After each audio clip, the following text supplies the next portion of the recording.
Hello everyone, నేనైతే మీ ముందుకి ఇంకొక వీడియోతో అయితే వచ్చేసాను. అదే అందరికీ ఇష్టమైన పండు మిరపకాయ పచ్చడి. ఈ వీడియోని అయితే మీరు స్కిప్ చేయకుండా ఎండ్ వరకు అయితే చూసేయండి. నేనైతే 2 కేజీలు పండు మిర్చి అలాగే 2 కేజీల చింతకాయలు అయితే తీసుకున్నాను.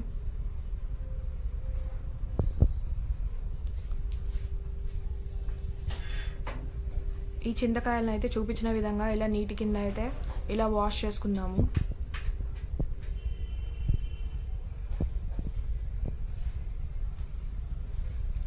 నేనైతే చింతకాయలను అయితే ఇలా శుభ్రంగా కడుక్కుంటున్నాను.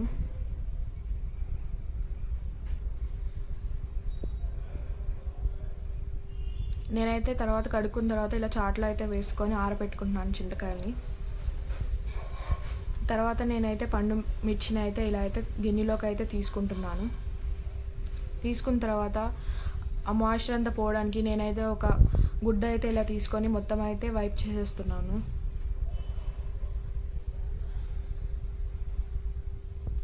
తర్వాత మనం చూపించిన విధంగా చింతకాయలకు ఉన్న తొక్క అంతా ఇలా అయితే తీసుకోవాలి.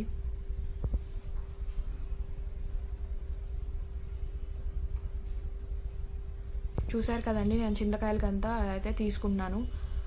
అన్ని ముక్కలకి అయితే నేను అలా తొక్క అయితే అంతా తీసేసాను. తీసిన తర్వాత నేను ఒక 300 గ్రాముల కల్లుప్పు అయితే తీసుకుంటున్నాను. అలాగే ఇప్పుడు మనం చింతకాయ ముక్కలు దాంట్లో వేసుకొని అలాగే కల్లుప్పు కూడా వేసుకుందాం దాంట్లో.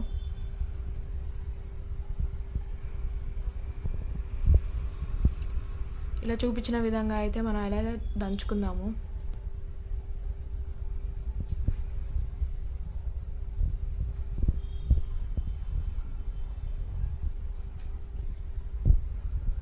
చూసారు కదండి, చింతకాయ ముక్కల్ని అలాగే ఇలా కల్లుపు ఇలా అంతా వేసుకొని ఇలా అయితే మనం దంచుకుందాము. దంచుకున్న తర్వాత ఇలా అయితే మనకి పేస్ట్ అయింది.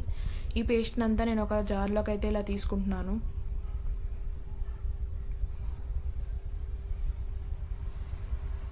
చూసారు కదండి, నేను అన్ని చింతకాయ ముక్కలకి ఇలా అయితే దంచేసి ఇలా అయితే మొత్తం జార్లోకి అయితే తీసేసాను.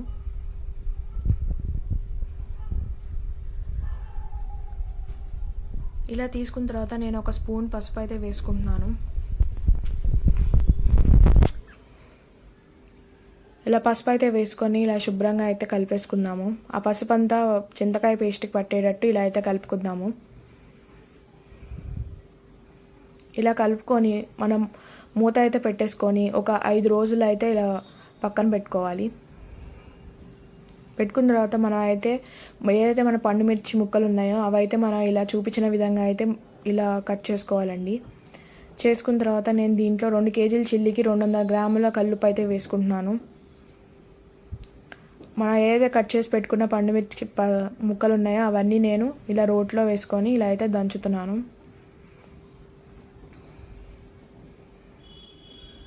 చూసారు కదండి, పండు మిర్చిని ఇలా అయితే మనం దంచుకుందాము.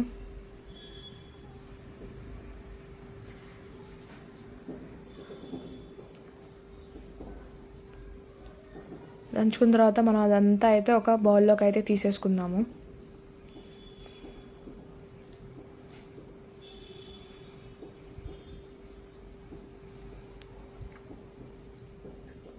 అలాగే మిగతా ముక్కలు కూడా వేసుకొని మనం అయితే దంచుకుందాము.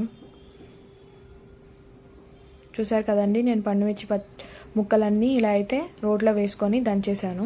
దంచిన తర్వాత దీంట్లో కూడా ఒక టేబుల్ స్పూన్ పసుపు అయితే వేసుకొని ఇలా అయితే కలిపేసుకుందాము.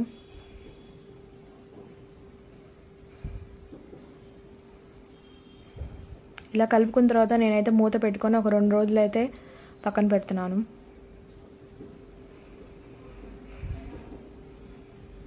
చూసారు కదండి, 2 రోజుల తర్వాత ఎలా అయిందో.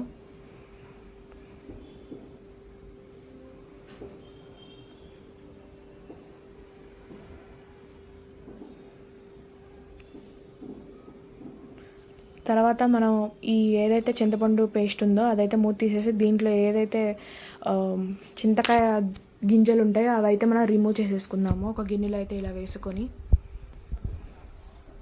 చూసారు కదండి, చింతపండు గింజలన్నీ నేను తీసేస్తున్నాను.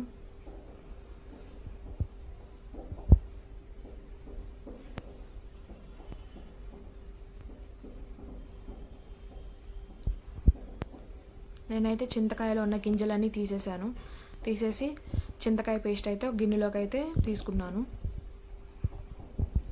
తర్వాత నేను దీనికోసం ఒక 8 వెల్లుల్లి అయితే తీసుకుంటున్నాను.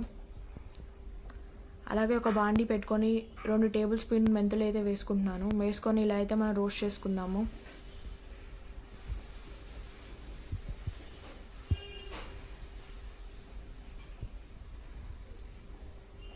ఇలా అయితే రోస్ట్ చేసుకుని నేను ఒక టేబుల్ స్పూన్ జీరా, అలాగే ఒక టేబుల్ స్పూన్ ఆవాలు అయితే వేసుకుంటున్నాను.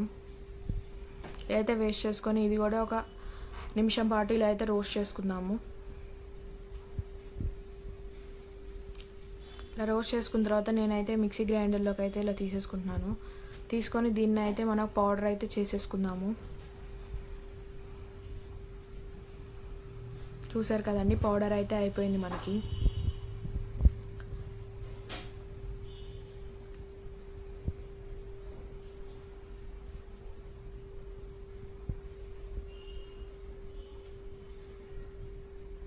ఇప్పుడు ఏదైతే మనం దంచి పెట్టుకున్న పండు మిర్చి ఉందో, అలాగే చింతకాయ పేస్ట్ ఉందో, అదంతా మనం ఇలా అయితే గ్రైండర్లో అయితే వేసుకుందామండి.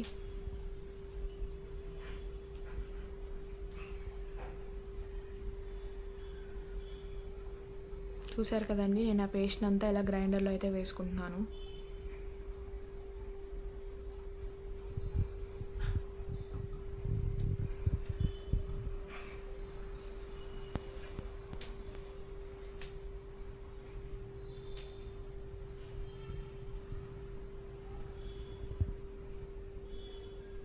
ఆ పేస్ట్ని అంతా గ్రైండర్లో అయితే వేసుకొని ఇలా అయితే మూత పెట్టేసుకొని ఇలా అయితే గ్రైండ్ చేసుకుందాము మెత్తపడే వరకు.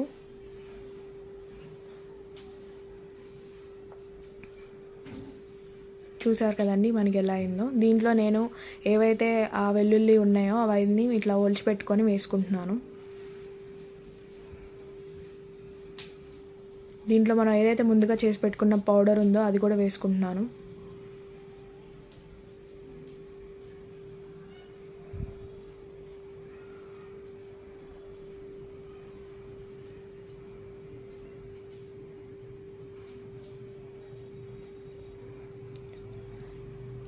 ఇలా అయితే మనం ఒక 20 నిమిషాల పాటు అయితే మనం ఇదంతా పేస్ట్ చేసుకోవాలండి, గ్రైండ్ చేసుకోవాలి.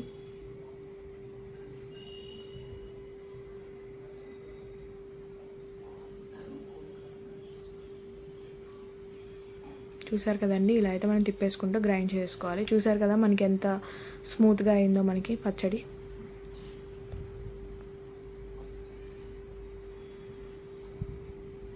మీరు కూడా చూపించిన విధంగా అయితే రుబ్బేసుకోండి.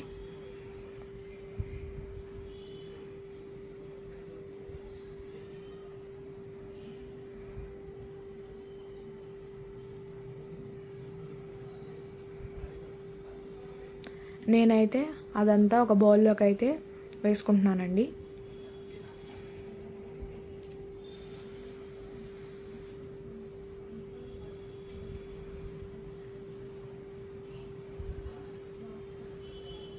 ఈలోపు నేను ఒక బాండి పెట్టుకొని దాంట్లో నేను కొద్దిగా ఆయిల్ అయితే వేసుకొని అది హీట్ అయిన తర్వాత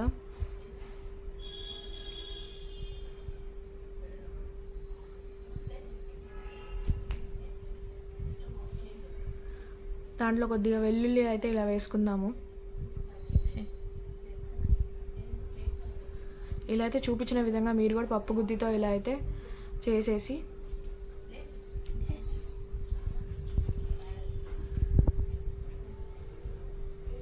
చూపించిన వెల్లుల్లి ముక్కలన్నీ పప్పు గుత్తిలో అయితే ఇలా చేసేసుకుందాము. తర్వాత దీంట్లో నేను కొద్దిగా ఆవాలు వేసుకుంటున్నాను, అలాగే కొద్దిగా జీరా, అలాగే ఎండుమిర్చి కూడా వేసుకుందాము, అలాగే కొద్దిగా ఇంగువ,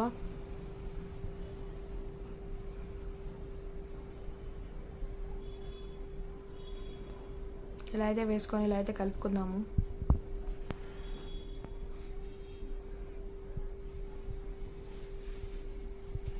అలాగే ఏదైతే దంచి పెట్టుకున్న వెల్లుల్లి గబ్బలు ఉన్నాయో అవి కూడా నేను దీంట్లో వేసుకుంటున్నాను.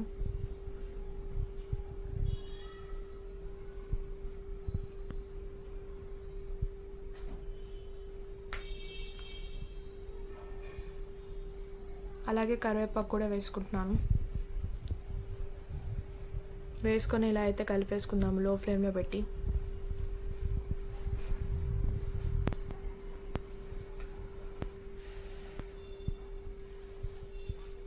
ఆయిల్ చల్లబడిన తర్వాత మనం అయితే చూసారు కదండి, మనం మనం గ్రైండ్ చేసుకున్న పచ్చడి ఇదంతా మనం దీంట్లోకి అయితే వేసుకుందాము. చూపించిన విధంగా ఇలా అయితే వేసుకోండి.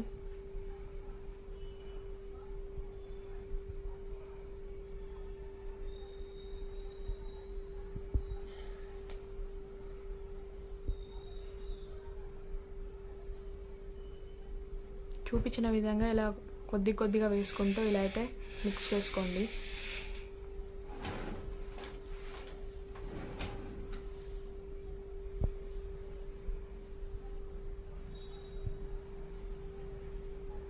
ఆ మిశ్రమానికి అంతా ఆయిల్ పట్టేటట్టయితే ఇలా తిప్పుకుందాం.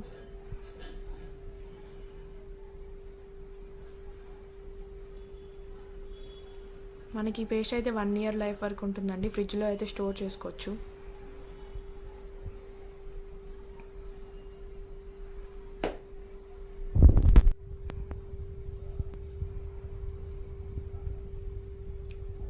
మన పచ్చడి అయితే ఇలా ఆయిల్లో ఇలా కలిపేసుకుందాము. మనకు పండుమిరపకాయ పచ్చడి అయితే రెడీ అయిపోయింది. ఈ పచ్చడిని నేనైతే ఇలా జాడీలోకి అయితే స్టోర్ చేసుకుంటున్నాను. మనకి పచ్చడి 3 నెలల వరకు నిల్వ ఉంటుంది.